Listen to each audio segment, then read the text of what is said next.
Good morning, or whatever time of day it is. Good time of day of that to you, and welcome to A Feminine Touch God's Way.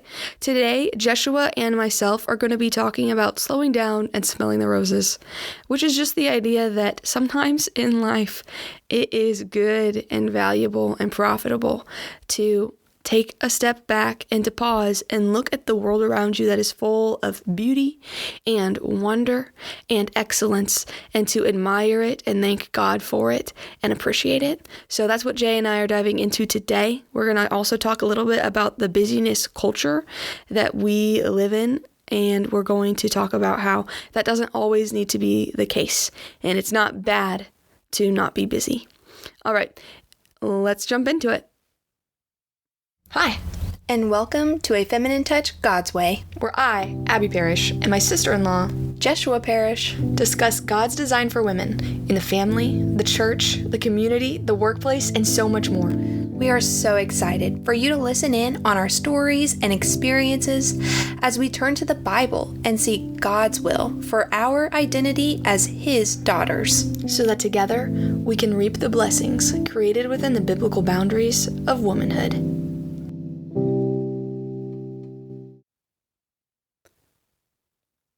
All right, Jeshua, are you ready for today? I am ready as I'll ever be. I do, before we get too deep in the episode, I do want to remind our listeners to check out our poll on our social media page to help us decide our next series. Just a little reminder. Won't this be there. The last week for that? I believe so. Honestly, I need to talk to Chloe about that, our super awesome social media manager who put together the poll and has been giving us the stats for it. So just a reminder, if you want to participate, you want to help us decide what you get to hear about in the coming months, check out our poll and vote. Yes, and you guys have been voting, which has been really encouraging, and it's been giving Jeshua and I a lot of guidance. We already kind of have an idea of what we're leaning towards, but there could be a lot of votes that sway another direction, and we will listen to the people. Yeah. Pure democracy in this one. That's right. Okay. So Joshua, whenever you had the idea of bringing up the topic of, or episode idea of a touch of smelling the roses, that made me think of kind of slow living, or just the idea of not always needing to be fast paced. So what would you think that is? I do think that it incorporates slow living. I think what initially motivated me to want to talk about this is me realizing that there is value in incorporating beauty in my everyday life. And also just coming to the conclusion that I don't want to be somebody who sacrifices beauty on the altar of function, because they actually can coexist. Like, you can be functional but still have beauty around you. And I think I tend to lean toward, oh, well, if it doesn't add a function to my life, what's the point? And I love the idea of smelling the roses, because functionally, like, roses really don't offer anything, but there's something to them that's like makes you want to pause and go, whoa, that's such a beautiful flower. And it calls to something in us, especially as women. I think like we've been especially gifted. And since I've discovered this gift, I'm like, how can I find ways to mingle beauty with my function and everyday task? And that can be food, that can be design, that can just be, taking the time to make my handwriting look really nice in a card that I write for a friend. Like, it can adopt so many avenues, but I am learning to find the value in that. Yeah, I think that makes sense. And I agree with you. I think it speaks specifically to women, of them being able to cultivate beauty wherever they go, and not only cultivating it, but recognizing it. So, for example, one time, this was about a year ago, a friend of mine had written me a card, and she wrote it where it was rainbow themed. So like the first line was red, then the second line was orange, then the second line was yellow. And it was like that throughout the whole card. And I remember reading it and going, oh, that's so sweet and so cute. She was a younger girl. And I remember thinking, oh, that's so precious. And I showed it to my brother, who also knows this younger girl. And he goes, he read the card, and I go, wait, what are you doing? He goes, isn't that what you wanted me to do? I said, no, I just wanted you to look at it. And he goes, well, what's special about it? And I go, it's rainbow, can't you tell? And he goes, oh, that would have gone over my head entirely. It did go over his head entirely. So I think also the ability to recognize little things and take joy in them. And I think by women doing that, I'm not saying men can't do it or that they won't do it, or that they don't, but that I think that we have the opportunity to see it and draw it out so that they can see it easier. I think that's a way of helping them. Yeah, I think men look at it and they're like, I don't know that they can always articulate, but like, oh, but when you do it, it makes me feel this way. And I don't know what that is that you add, but it's like women can almost like, and again, like some people don't fit this category. Like some people, some men can do this and some women can't do this. But it's just like women usually can dissect what it is. Like I can walk into somebody's home and think, okay, what has she got going on? Because it makes me feel this, and then I look, I'm like, wow, she matched like all of this part of her home and it makes it feel like calm and peaceful. Or, oh, I noticed the candle that adds this extra element to me. And it's just so interesting. And again, it's something I'm still learning how to do in my own home.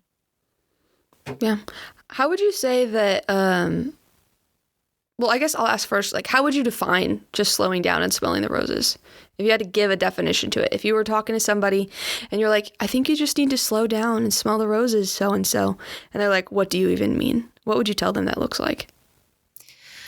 So it makes me think of Matthew 6:28, where it says like, I might butcher the phrasing of this, but it's like, look at the field of lilies. You know, they neither toil nor spin, and they're here today and thrown in the fire tomorrow. Yet Solomon in all his glory was never arrayed such as these.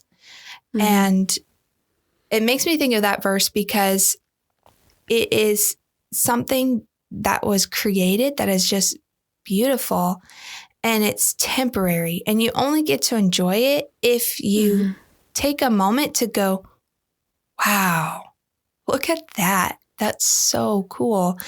And if we are always go, go, go, move, move, move, got to get the next thing, you will never notice those things. You'll never see them. And I say this, and it's an interesting thing because I think, Abby, you and I talk a lot on this podcast about, hey, we need to not be a lazy people. We need to be disciplined. We need to manage our time well.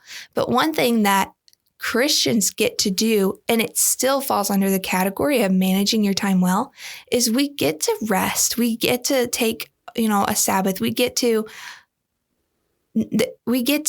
be fully present in the moment we're in. So I would say like being able to have a slow paced culture doesn't necessarily mean doing nothing. And it doesn't mean being lazy. It just means understand what is the most important thing before you in this exact moment. Yeah. I like what you said about how it's not embracing laziness. I think it's not embracing laziness, and it's also not necessarily saying embracing busyness is inherently good. It's inherently moral.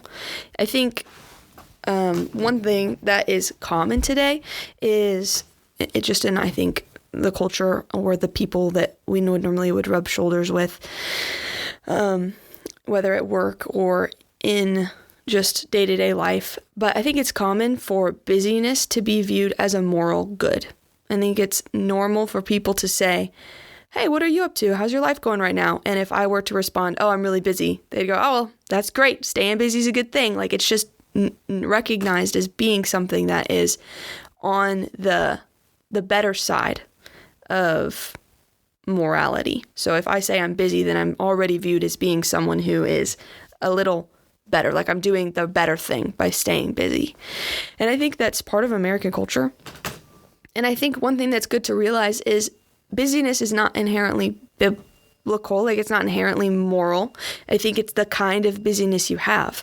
I don't think it makes sense to be busy just to be busy. I don't think that, oh man, I'm drawing a blank, but I know there's a scripture verse about wasting your time, and you can be busy and wasting your time. You could do a job that keeps you busy, but you're not doing it with excellence. So you might be busy, but you're not being efficient. So what I'm getting at is just the idea of being busy doesn't necessarily mean you're on the up and up. It doesn't necessarily mean that you are on the moral high ground. It's how you're spending your time. And I think there are seasons where people are genuinely busy. And my family calls those triage seasons because it's just a time when you have so much to do. You have to make decisions of what you can do and what you can't do. And then you need to prioritize what you can do from most important to least important. But then you have seasons where you're able to, in moderation, slow down and look at the world around you with awe and wonder and be filled with worship and love towards the Lord.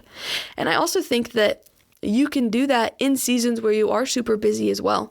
Like you can I remember when I was running the school, and one of the things that I really enjoyed doing every day was during recess for the kids, I would walk the perimeter of the playground while keeping an eye on the kids. So I'm still working and they're not unsupervised, but I would just enjoy the fact that I was outside in the sun and that I could see the seasons go from summer to winter and then from winter to summer again, and getting to enjoy that. And that was each day, that was how I got to smell the roses.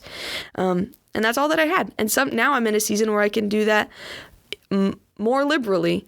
But I think that whenever we prioritize busyness and say that it's one of the greatest goods, that does us harm, because then we get worn out. Yeah, you tapped onto something that I want to draw out a little bit more, which is the high-paced culture that we're a part of. And the question, and it's actually funny to hear you say that, because I had a friend ask me, what are you going to record about next? And so I was telling her a little bit about this episode, and she painted that exact scenario of, I feel like when somebody says, how are you doing? Your response should be, oh, I'm so busy. And she's like, and I really don't like that. And so I want to talk about that for a second, because I think that it is such an everyday almost encounter. I know that I've said that, especially I think it's an easy tool to have in your back pocket to not shut down a conversation, but kind of answer the question without actually letting people know what you're doing. Like, it's almost like, I'm busy. I'm so busy. I don't even know if I can have this conversation, Yeah, I can't. I don't even have time to tell you. Yeah. It's not as endearing, that's for sure. But at the same time, I don't want to bash people who actually are busy, because I also have been there. But yeah, I think it's just viewed as moral when you're busy. I think people automatically assume. When somebody says, how are you doing?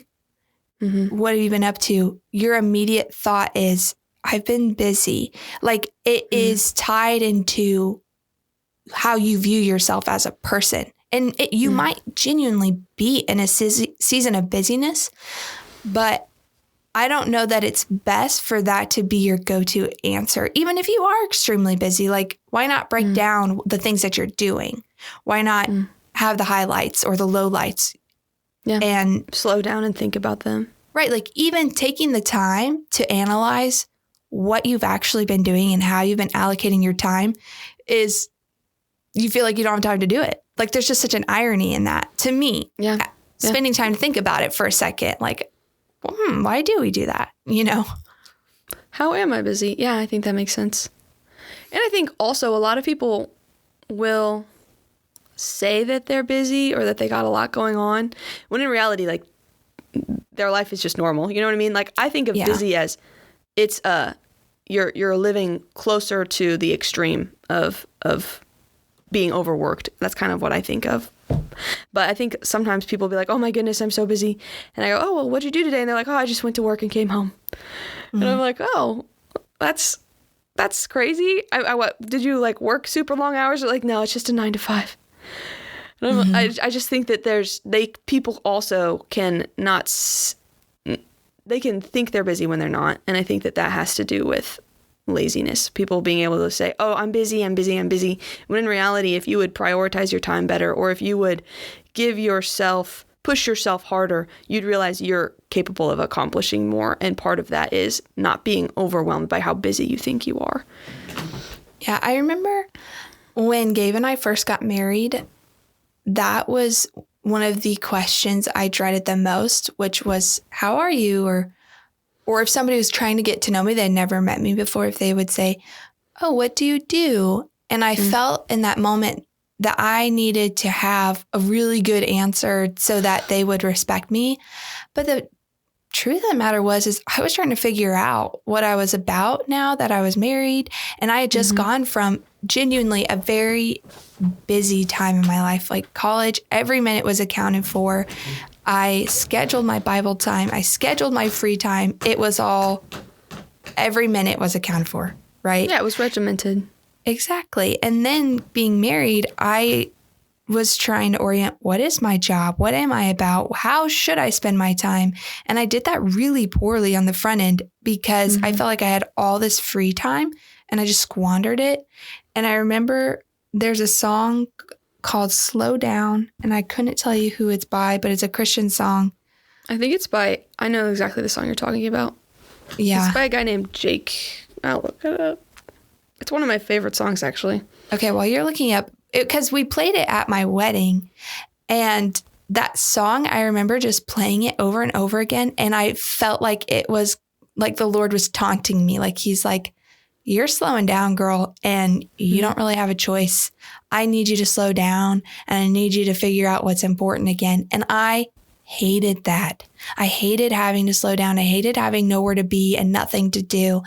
But I found that there can be immense value in taking a season to just be and to realize and look around and think, what is the value I have to bring to this situation? And I'm still figuring out how, to what extent that is valuable. But if any of our listeners have ever been forced to slow down, whether it be because you're sick or you had an injury or whatever it is, or maybe you're in that season right now, and I know that can be hard, but just looking to God and looking to his word and asking, what is my point? What value do I bring? Because it's obviously more than just being busy, because Lord, you still have me here and you don't have me busy. So what is my point? How can I appreciate the day? Yeah, I think especially whenever you're in a season of forced being slowed down. I can't find the song, which is ironic because I thought it was in my liked songs on my playlist. I know the song you're talking about. We'll find it later and put it in the show notes. But it's about a guy it's sung by a guy who was since then lost his voice and his ability to sing. So Gabe knows who this guy is. Oh, I didn't know that. Wow. Okay, yeah. We'll have to put it in the show notes. It's a good song. But yeah, we'll find it later. Yes. But I also remember just hearkening back to college. I remember that's whenever I really began to think about how our lives don't always need to be so full. Because I think that there's a push, or at least for me, it was in school whenever I was in college, because I didn't grow up with parents who made a big deal about being engaged in everything and doing every curricular activity or doing everything that you can that's offered to you. Like, my mom and dad were of the mindset of just because we can do it doesn't mean we will.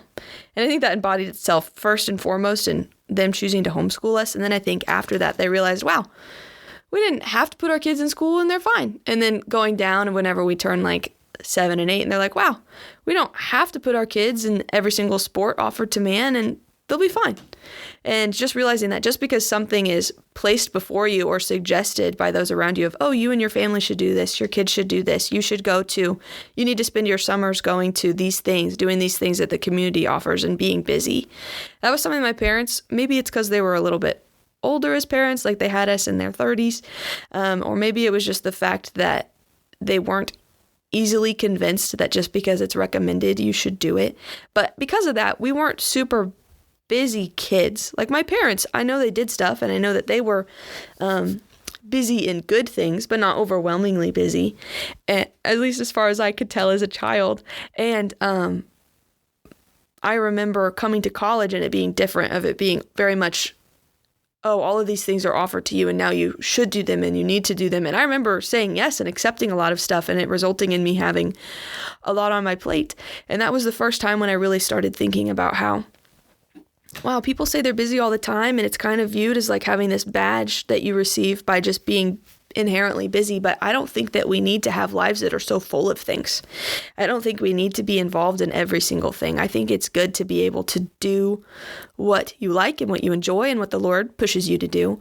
But that doesn't mean that you need to do everything. That doesn't mean that I need to do everything.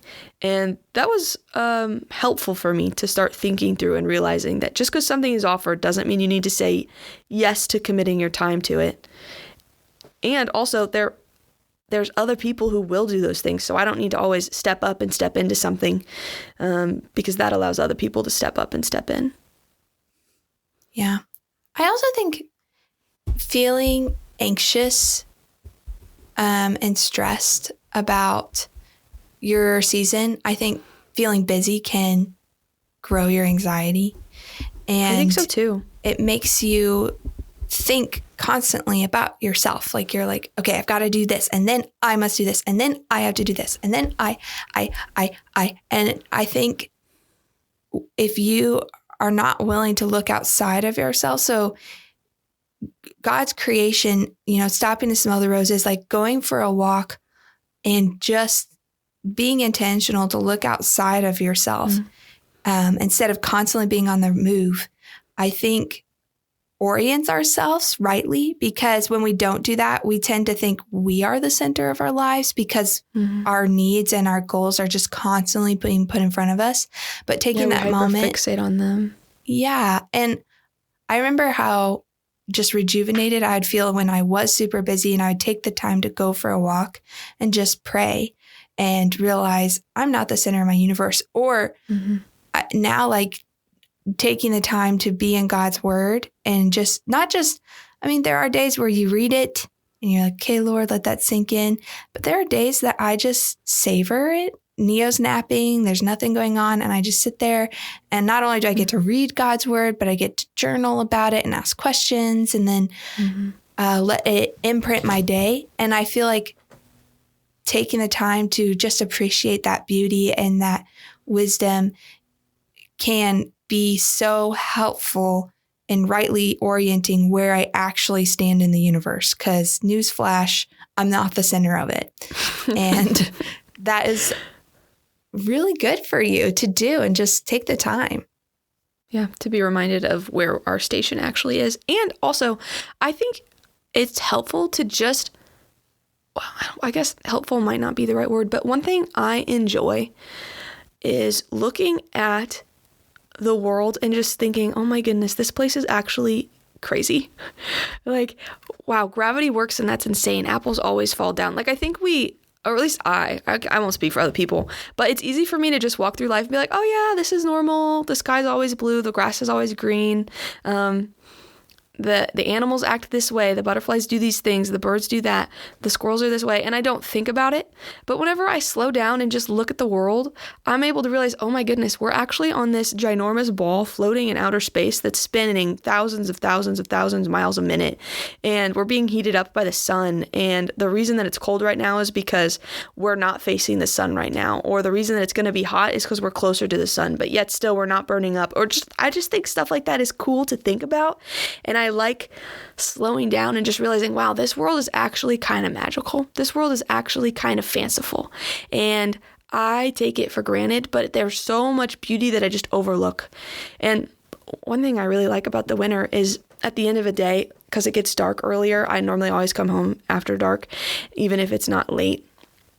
And I like getting out of my car, and the night skies, I think, are just clearer on a winter evening. And I love looking up at the stars and going, wow, God, you made all of those, and they're just there proclaiming your glory and displaying your handiwork. And I walk under them all of the time without looking up or thanking you or appreciating you or being amazed by your power and also your craftsmanship. And thank you so much today for, in this moment, slowing me down and causing me to look up. Like, I walk under a beautiful tapestry every evening and don't think twice about it unless you slow me down to look. And I think that that's kind of one of the things you're getting at, Jay, is just there's beauty around us, and we can slow down and acknowledge it and appreciate it, and it will just bring us to worship. It will bring us to wonder. It will help us remember that life is crazy and it's beautiful and it's made by a God who we can't understand or comprehend fully.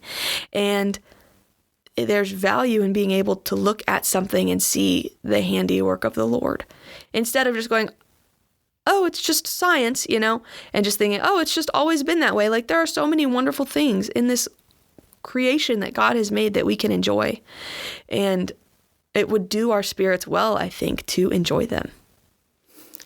Yeah, one of my favorite things right now with Neo, since he's able to observe his surroundings way more than even 6 months ago, is pointing out those things to him. So, for example, I think it was 2 days ago, I did a million things 2 days ago, but I don't remember most of them. What I do remember, though, is sitting on the couch with my son in my lap, and he was about to ask me to read a book to him. And in the window, there is a lizard caught in the screen. And I looked at it, I said, Neo, look, it's a lizard. And he had never seen a lizard before. And he just looked, he goes, and I go, whoa. And he goes, whoa. And he's just like looking at this thing, and he doesn't know how to respond, but he's copying me because he's thinking, well, if this is how she responds, then this is the appropriate. Like, it's just such a fun age. Like, he looks to people around him to know how to respond appropriately to the creation he's been put in. And if I can give two more examples, because it just melts my heart, because literally Neo is, the Lord's using him to teach me how to smell the roses, how to appreciate something I've seen every day, but seeing it through new eyes of wonder is just so cool. Like, I went on a walk with my friend recently, and she has 2 boys, and one of her boys is about a year older than Neo, and Neo just thinks he is the coolest kid on the block. Like, if this kid thinks it's cool, Neo's like, it is the coolest thing. And we were walking, and there was a garbage truck. Okay. And for me, I've seen a garbage truck a million times. I probably wouldn't have even taken note of the garbage truck. But for this boy, oh my gosh, there is a garbage truck on our block.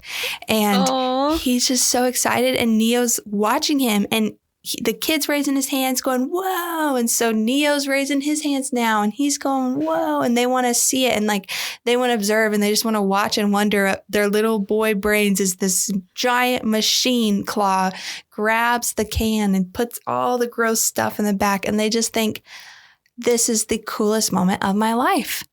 And it's just so sweet, because it's just taking something I would take for granted. And honestly, as a girl, I never thought the trash man was a cool job, but they're looking at that guy thinking he has the coolest job aside from our dad that's a soldier, because that is actually the coolest job. But I'm just like, this is so sweet. And then like, there are deer that come to our backyard often. There's usually about 9 of them, and they're there most mornings and most evenings. And when I see the deer, I always tell Neo, I'm like, oh, Neo, there's deer. And then he runs to the back door, and it's really sweet because I always count them. Like, I take that as an opportunity to teach him how to count. And it's usually 9. But Neo the other day noticed the deer before me, and he was telling me, he was so excited. He was like pointing them out, and he goes, 1, 5, 1, 5, because those are the only numbers he remembers. And so it was just so sweet. I was like, oh my gosh, he knows to be excited because I taught him to be excited. And I have this opportunity, in the same way that he's reminding me of how beautiful the world is, I have that opportunity to point things out, to be like, hey, look at that. Isn't that cool? He's like, whoa. And it's just so sweet.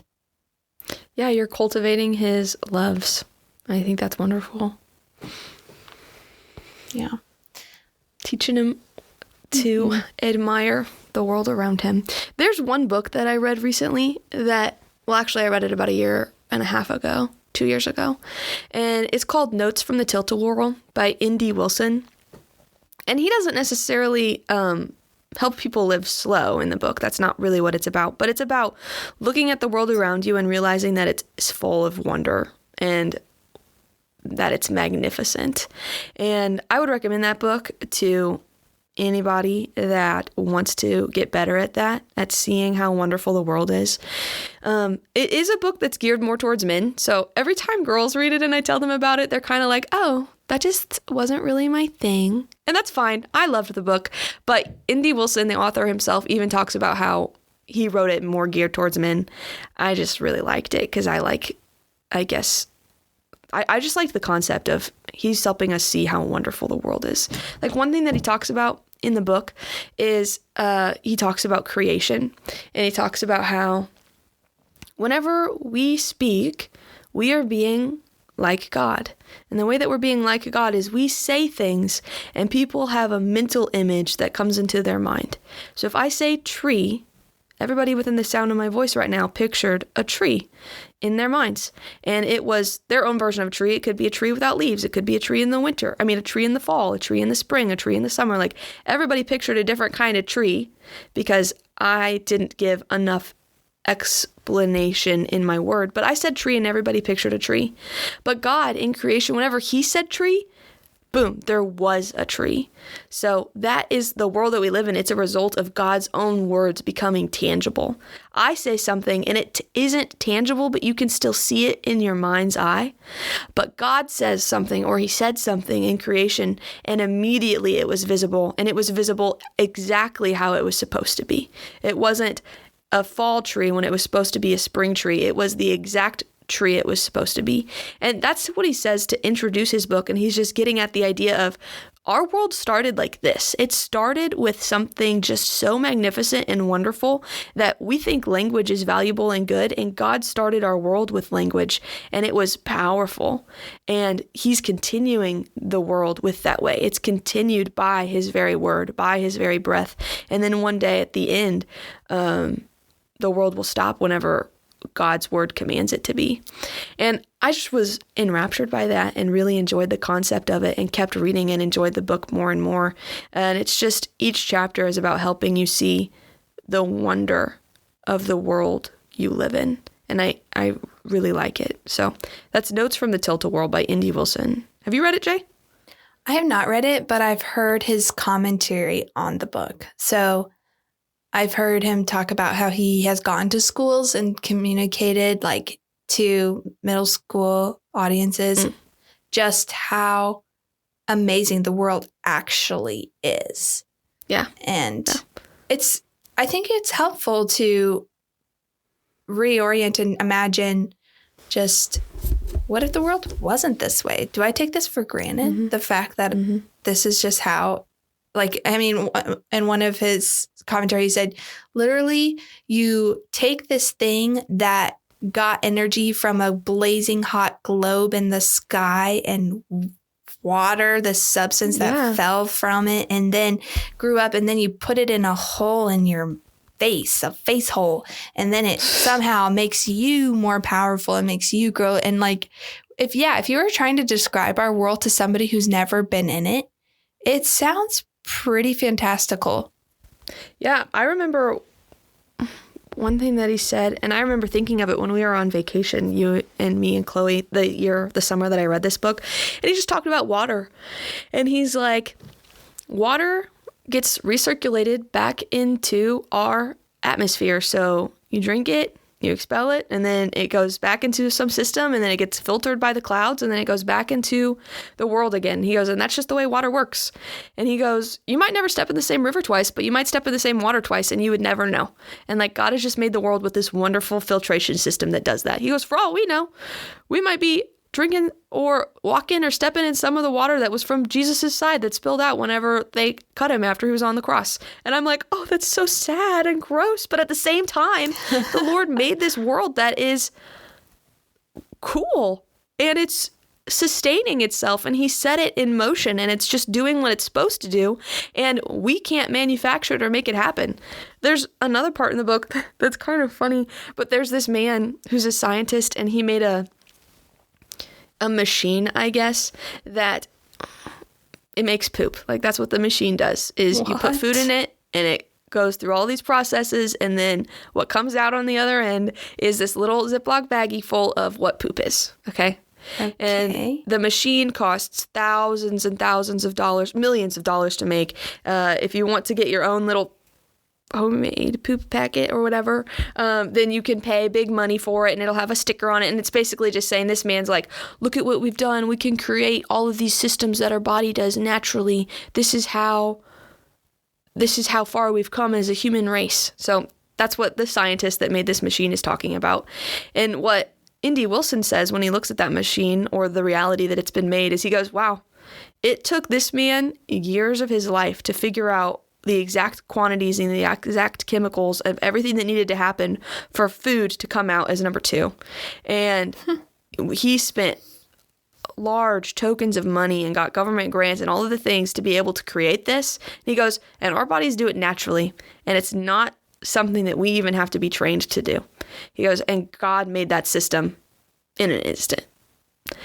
Wow. How cool is that? Like, something that man would take years to manufacture, God did in a moment. And we view it as just a simple thing. I'm not trying to get everybody to go to the bathroom and start thinking about that, but just the idea of God made the world, and we can take awe and wonder in literally every part of it. Even the things that are so commonplace and are often viewed as kind of icky. And I just enjoyed the book a lot. Not for that specific chapter, but it was just full of things much better than that. For some reason, that's one of the only ones I could think of right now. But I really really want to read it now. It's because of the poop chapter. Oh, yes, for sure. No, I might skip that chapter. But I do think it's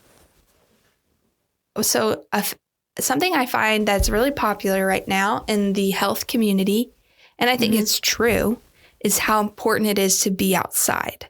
Like, there's all these studies showing you need to be outside at least 30 minutes a day, preferably before 10, to help your body responds all this way.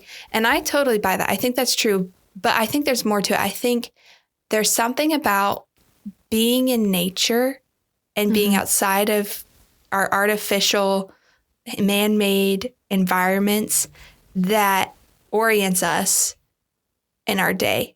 And I don't think that's an accident. And I think it's really cool that God gives us an avenue he commands us to do all these things. He's put all these charges in front of us. And then he has this way of, okay, but orient yourself.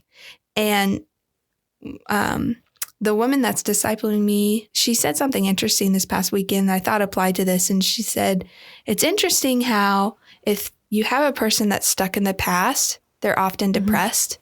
And if you have somebody hyperfixated on the future, they're often anxious. And it's the people that are living fully in the moment that are the most satisfied in life. And I think that's true. I lean on focusing on the past. Like, I'm very much, I can get in the blues of, oh, it used to be this way. But when I do that, I've noticed it robs me of the moment at hand.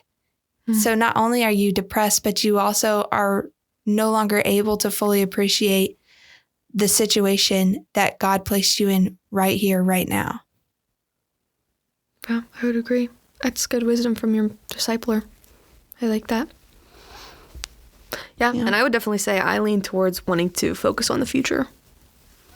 But I would still agree with what she's saying. I think that, not that you shouldn't plan things or do after-action reviews on stuff, but to live where you're not placed. I think that's even something you said at the beginning of God places us in a specific point at a specific time in history and space, and we can live here well and enjoy as many aspects of it as are humanly possible for us. And I think that means acknowledging the little things as well as the big ones where you are. Yeah. I think so too. Right. I don't have much more. Are you good? Yeah. I mean, it's a little early, but I think that we've said everything we need to say. All right. Well then. I do want to ask, though, our listeners to please leave us a comment if you are able on this episode and a review, and maybe consider sending it to somebody who you think would appreciate stopping to smell the roses. Yeah. So, all right, ladies, let us not grow weary of doing good. For we know that in God's timing we will reap a harvest of great reward if we do not give up.